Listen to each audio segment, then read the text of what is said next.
오늘 시온 찬양대가 기억하라라는 제목으로 찬양 올려주셨는데요. 제목이 너무 좋습니다. 기억하라. 기억하라.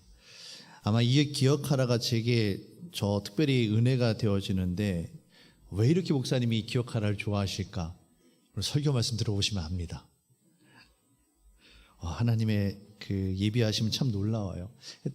특별히 찬양대 찬양을 들으면서 우리 특별히 오늘 격려의 박수를 드리고 싶은 것이 우리 뒤에 계신 6분의 우리 남성 찬양대원분들 얼마나 이 찬양의 용기가 대단하신지 모르겠어요.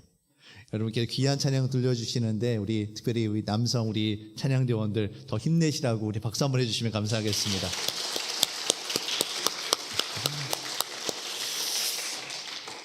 할렐루야. 여러분들과 함께 하나님 앞에서 부르짖으라 라는 제목으로 은혜 나누도록 하겠습니다. 여러분들 성경은 참 역설적인 책입니다. 세상은 어떻게 이야기합니까? 성공해라, 승리해라, 쟁취해라 이렇게 이야기합니다. 하지만 성경은 어떻게 이야기합니까? 오히려 낮아지고 섬기고 네가 죽어져라 라고 이야기를 합니다. 우리가 크고자 하면 섬기는 자가 되라 라고 말씀하시고요, 으뜸이 되고자 하면 종이 되어야 한다라고 성경은 우리에게 이야기합니다. 십자가와 부활도 마찬가지입니다. 우리가 예수 그리스도와 함께 십자가에 죽을 때에만 부활의 은혜를 경험할 수 있습니다. 십자가 없이는 부활은 있을 수가 없습니다. 우리가 고난 가운데 기뻐할 수 있는 것은 고난 그 안에 우리를 향하신 하나님의 사랑과 은혜가 있기 때문입니다. 때로는 불편하고 힘들고 어렵지만 우리가 찾아오는 그 고난과 역경들을 통해서 우리를 사랑하시는 하나님의 그 사랑을 우리가 다시 한번 확인할 수가 있기 때문입니다. 사랑하는 성도 여러분, 우리가 죽어야 합니다. 우리가 죽어야 우리를 살리시는 주님의 은혜를 경험할 수 있습니다. 내가 살아서는, 내가 내 인생의 주인 되어져서는 하나님이 결코 우리의 인생의 주인이 되어질 수가 없으세요. 그러니 하나님의 은혜가 임할 수도 없지요. 우리가 가난한 심령, 애통하는 심령이 되어져서 주님의 은혜만을 부르짖으며 간구할 때에 우리를 살리시는 주님의 은혜가 임하게 되어질 줄로 믿으시길 바랍니다.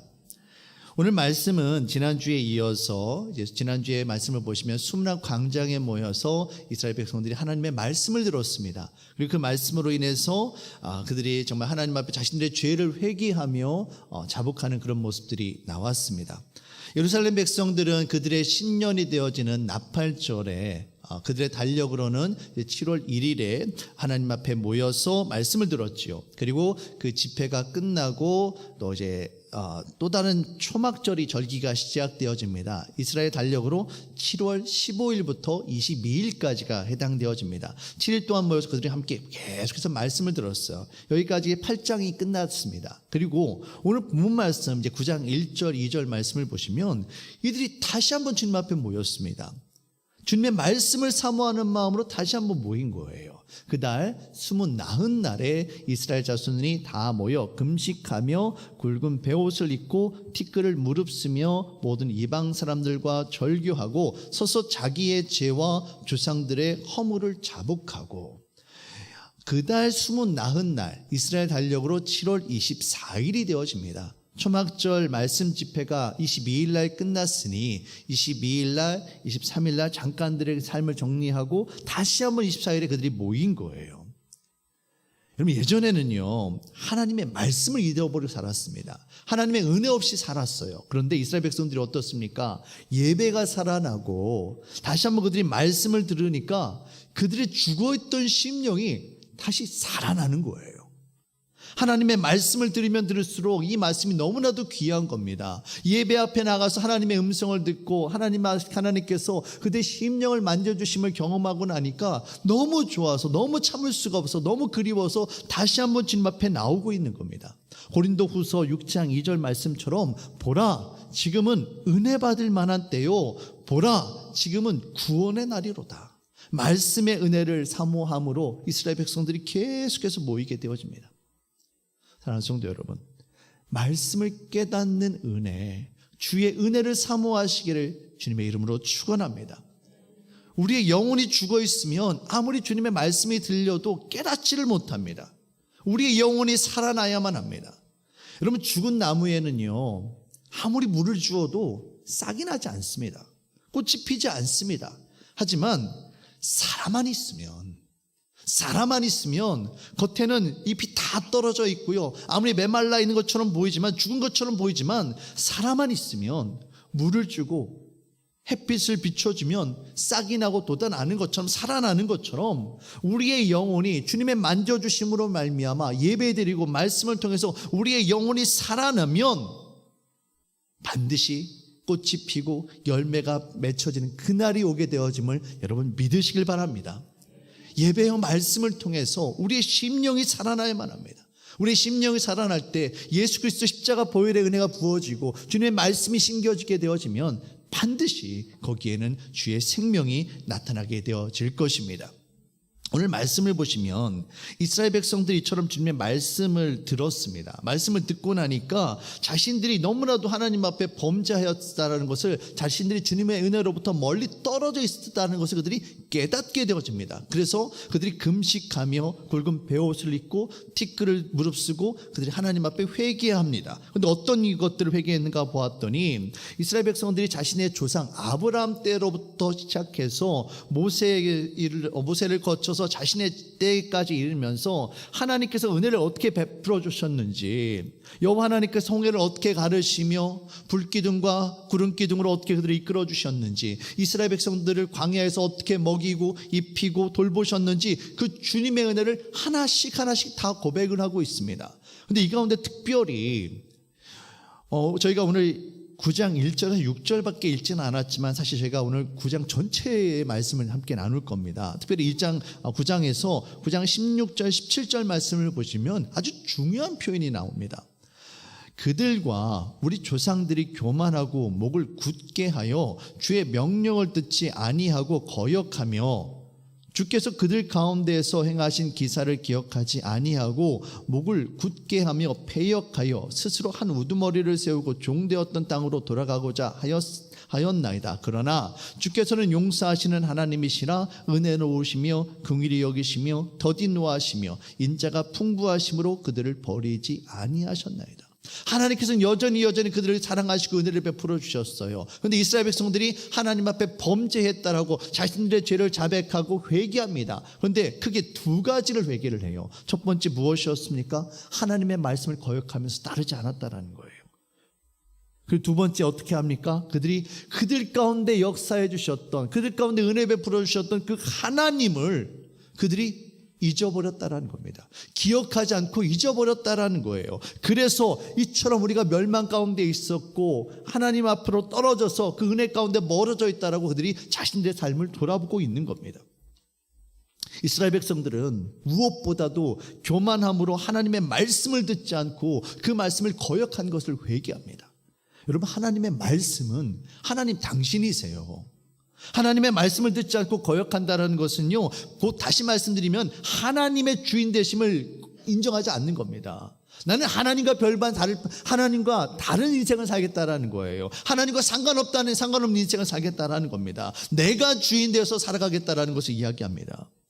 하나님의 말씀이 우리의 심령 가운데 들어오면요, 우리 영혼이 살아나면 우리가 얼마나 하나님의 말씀과 다른 삶을 살고 있는가, 하나님의 말씀으로부터 떨어져 살고 있는가, 우리가 죄인인지를 깨닫게 되어집니다. 말씀의 은혜를 경험하게 되어지면 반드시 그 안에 깨달음과 회개의 은혜가 임하게 되어집니다. 우리의 삶의 기준이 세상에서 이제 어떻게 되어집니까? 주님으로 바뀌는 역사가 말씀을 통해서 일어나게 되어지는 겁니다.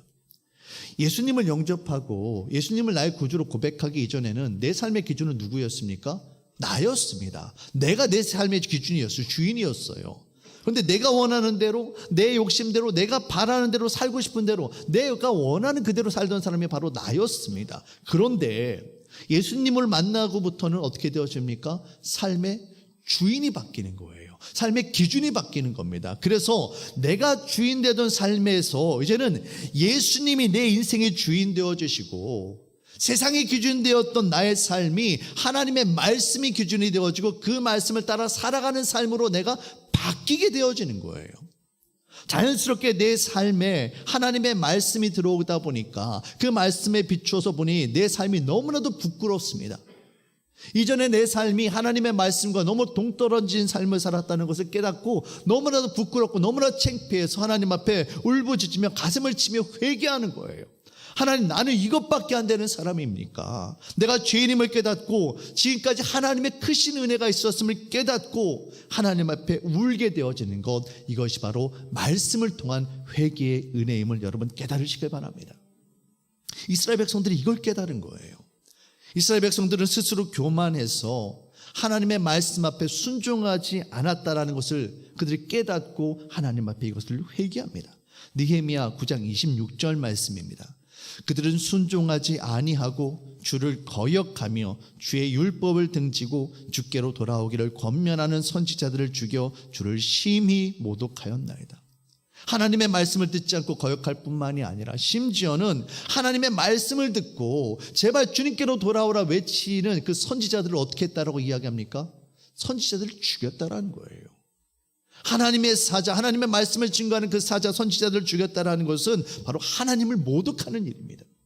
계속해서 34절 말씀입니다. 우리 왕들과 방백들과 제상들과 조상들이 주의 율법을 지키지 아니하며 주의 명령과 주께서 그들에게 경계하신 말씀을 순종하지 아니하고, 주께서 명령하신 그 말씀들을 지키지 않고 순종하지 않았다고 합니다. 그런데 보통 사람들만 그렇게 한 것이 아니라 왕들과 방백들, 백성들의 지도자들과 심지어는 하나님의 성전에서 하나님을 섬기고 말씀으로 이스라엘 백성들을 이끌어야 할 누구까지? 제사장들까지 하나님의 말씀을 거역하고 하나님의 말씀을 따르지 않고 하나님과 전혀 상관없는 그런 인생을 살았다라는 거예요.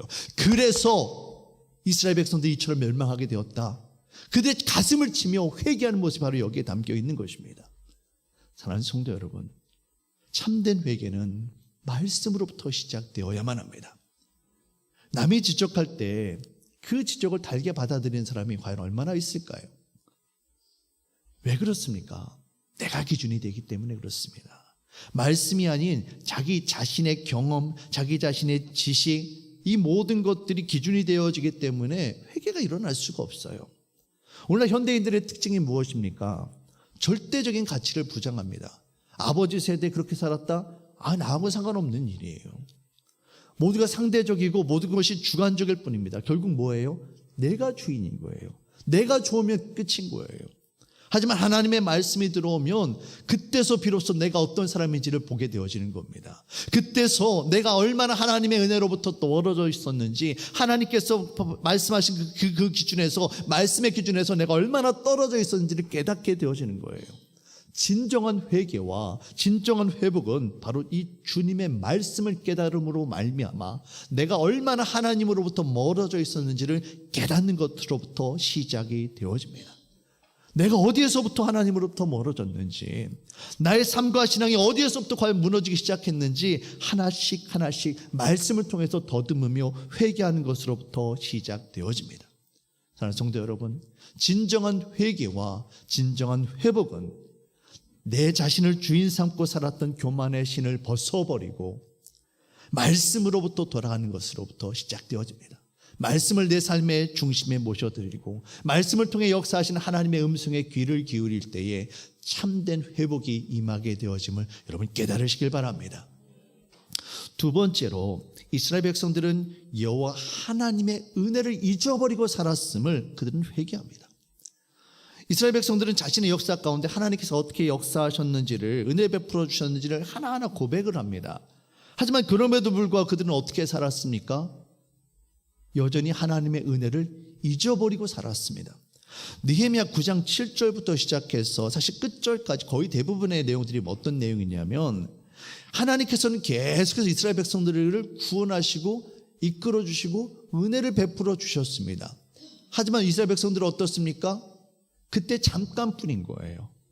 잠시만 하나님의 말씀을 붙잡고 회개했다가 그들의 삶이 평안해지면 다시 타락합니다. 다시 범죄합니다. 다시 고난이 찾아옵니다. 그럼 다시 하나님 앞에 우리 좀 살려달라고, 우리 좀 불쌍히 여겨달라고 하나님 앞에 부르짖습니다. 그럼 하나님이 다시 그들을 구원해줘요. 그러면 좀 정신 차리고 제대로 살아야 될 텐데 이스라엘 백성들은 어떻습니까? 또다시 하나님의 은혜를 잊어버리고 계속해서 범죄하게 되는 겁니다. 이와 같은 일들이 이스라엘 역사 가운데 계속해서 반복적으로 일어난 거예요. 느헤미야 9장 27절 28절 그들이 그걸 회개합니다. 그들이 평강을 얻은 후에 하나님의 은혜로 그들이 구원받았어요. 그런데 그 다음 어떻게 합니까? 다시 주 앞에서 악을 행함으로 주께서 그들을 원수들의 손에 버려두사 원수들에게 지배를 당하게 하시다가 어려움을 당했습니다. 그러니까 어떻게 합니까? 다시 그들이 돌이켜 주께 부르짖음에 다시 한번 하나님 우리 좀 불쌍히 여달라고 기도하는 겁니다. 그러면 하나님께서 하늘에서 들으시고 여러 번, 한 번이 두 번이 아니라 여러 번 주의 긍휼로 다시 그들을 건져내 주신 거예요. 근데 그들은 또 어떻게 합니까? 또다시 주의 율법을 복종하게 하시려고 그들이 경계하셨으나 그들이 교만하여 사람이 준행하며 그 가운데서 삶을 얻는 주의 계명을 듣지 않고 주의 규례를 범하고 고집하는 목을 굳게 하는 그들의 삶으로 모습으로 다시 돌아가는 거예요. 이스라엘 백성들은 계속해서 하나님의 은혜를 잊어버리고 삽니다. 그리고 계속해서 범죄하며 살아갑니다. 사랑하는 성도 여러분, 우리들도 마찬가지입니다. 저와 여러분들도 마찬가지예요. 주께서 은혜를 베풀어 주시고 주의 은혜 가운데 살아갑니다. 그런데 어느 순간 나 자신도 모르게 주님의 은혜를 잊어버리고 살아가는 거예요. 주님의 은혜가 희미해지고 십자가 감격이 식어집니다. 나의 신앙이, 나의 믿음이 습관이 되어지고 종교 생활이 되어집니다. 매주일 교회에 나아가지만 예배의 감격이 없고 말씀의 은혜가 없습니다. 다른 사람들에게 내가 교회 나가는 집사다, 권사다, 장로다 말은 하지만 믿지 않는 다른 사람들과 별반 다를 바 없이 똑같이 살아가는 거예요. 그들과 똑같이 먹고 마시고 똑같이 즐기고 세상 사람들이 하는 그 부정과 부패하는 모습들 똑같이 행하면서도 내가 내 마음 가운데 거리낌이 없습니다. 불편함이 없습니다. 너무나도 당연한 것처럼 여깁니다. 왜 그렇습니까? 우리가, 저와 여러분들이 누굴 잊어버린 거예요? 하나님을 잊어버린 거예요. 내 삶의 주인 되어주시고 나를 위해 십자가 달려 죽으신 그 예수님을, 나를 살리고 나를 구원하시기 위해서 이 땅 가운데 찾아오셔서 십자가를 지고 죽으신 그 주님을 우리가 잊어버리고 만 겁니다. 이스라엘 백성들이 바로 이걸 주님 앞에 회개하고 있는 거예요. 그들이 왜 이처럼 멸망하게 되어졌는가? 하나님은 여전히 그들을 사랑하시고 계속해서 그들을 구원하기 원하시는데 왜 이스라엘 백성들이 이처럼 멸망하게 되었는가? 하나님을 잊어버렸다라는 거예요. 그 은혜를 잊어버렸기 때문에 이처럼 멸망하게 되었다라고 회개하고 있는 겁니다. 이스라엘 백성들이 이처럼 자신들의 조상뿐만 아니라 모두가 다 하나님의 은혜를 잊어버리고 지하 가운데 머물렀던 것을 회개합니다. 그리고 다시는 주님을 잊어버리지 않겠다라고 그들이 다짐을 합니다. 그리고 이 결심을 언약으로 세우고 그들이 다시 기록을 합니다. 9장 38절 말씀을 보시면 이 언약을 그들이 반드시 지키겠다는 굳은 결의를 다지며 지도자들의 이름을 기록하며 이 언약을 임봉하는 장면이 나옵니다. 그리고 계속되어지는 10장 1절 말씀을 보시면 총독인 느헤미야를 비롯해서 종교 지도자인 제사장들 22명, 레위인 17명, 그리고 그 백성의 관리들 44명, 모두 84명의 이스라엘 대표 지도자들의 이름이 하나씩 기록되어지며 그 언약이 기록되어 있습니다. 그들의 각오가 얼마나 대단했던지 10장 29절 말씀을 보면 이렇게 기록하고 있습니다. 다 그들의 형제 귀족들을 따라 저주로 맹세하기를. 이 언약을 어기면, 우리가 하나님을 잊어버리고 하나님의 말씀을 어기고 살아간다면 우리가 무엇을 받아도 좋다? 저주를 받아도 좋다라는 거예요. 이스라엘 백성들이 이처럼 하나님의 말씀을 지키며 여호와 하나님의 은혜를 잊지 않고 살아가기를 그들이 굳게 다짐을 합니다. 사랑하는 성도 여러분, 우리가 여호와 하나님 앞에 부르짖어야만 합니다. 세상 앞에서 울 때 세상의 노예가 될 뿐입니다. 사람 앞에서 울면은요, 그 사람에 의해서 우리가 좌지우지 될 뿐이에요. 하지만 우리가 주님 앞에 나와 부르짖으면, 우리가 주님 앞에 나와서 우리의 부끄러운 죄악들을 고백하고 죄를 회개하며 나아갈 때 우리를 새롭게 하시는 하나님의 은혜가 임하게 되어짐을 여러분 믿으시길 바랍니다. 우리 주님은 긍휼의 하나님이십니다. 느헤미야 9장 31절 말씀입니다. 이스라엘 백성들의 믿음의 고백이에요. 이것이 바로 저와 여러분들의 고백인 줄로 믿습니다. 함께 이 말씀 같이 읽도록 하겠습니다. 주의 크신 긍휼로 그들을 아주 멸하지 아니하시며 버리지도 아니하셨사오니 주는 은혜로우시고 불쌍히 여기시는 하나님이심이니이다. 아멘. 우리를 불쌍히 여기시고 긍휼히 여기시는 그 하나님을 향해 우리가 부르짖으며 간구할 때에 주의 은혜로 말미암아 우리가 새롭게 일어날 수 있습니다. 우리가 쓰러지거나 넘어졌을 때뿐만이 아니라 우리가 성공하고 은혜 가운데 있다 할지라도 더욱더 주님을 부르짖으며 주님의 은혜를 사모해야만 합니다. 여러분, 지금 이스라엘 백성들을 보세요. 오랜 수건이었던 예루살렘 성벽이 재건되었습니다. 수백 년 동안 잊고 있었던 그 나팔절, 초막절도 이제 지키게 되었어요. 그들의 삶이 이제 막 회복되고 있습니다. 너무나도 꿈같은 정말 너무나도 그리웠던, 너무나도 사모하던 그날들이 되어지고 있어요. 그런데 이때 그들이 회개를 합니다. 왜 그렇습니까? 이처럼 성공의 때에 또다시 그들이 교만할까봐, 또다시 교만해서 하나님의 은혜를 잊어버릴까봐 그 두려운 마음으로 하나님 앞에 부르짖고 있는 거예요. 여러분, 예수님께서 말씀하셨던 그 씨 뿌리는 자의 비유를 한번 기억해 보시길 바랍니다. 길가밭, 바위가 가득한 돌짝밭, 가시덤불밭, 좋은 밭이 있었습니다. 그런데 이 가운데 어떤 밭이 좋은 열매를 맺습니까? 좋은 밭이 열매를 맺지요.